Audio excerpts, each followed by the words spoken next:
I tend to use clay that's a touch on the firm side when throwing taller, angular vases.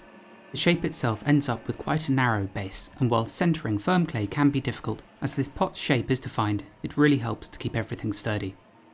You'll also notice as I throw this piece that the rim of the vase has also been purposefully left thick, as this supports the top of the vessel in the same way that the bottom part of the vessel is supported by the base of clay that spans the walls. If, on the other hand, at this stage I threw the rim to be sharp and weedy, it wouldn't support the top section of the vase in quite the same way, and it would be more prone to undulating and distorting, but by leaving some heft in the lip, even at this point I can compress and centre it, as there's plenty of material to work with.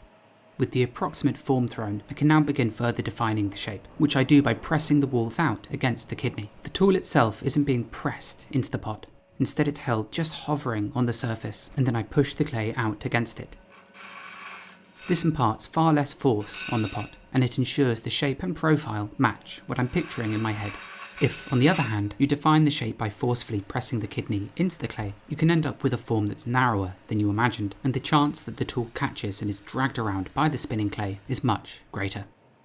I smooth the interior walls with a dense wet sponge to get rid of the more prominent throwing rings, and then the rim is chamois leathered smooth, although I will trim this to a sharper beveled edge at the leather hard stage.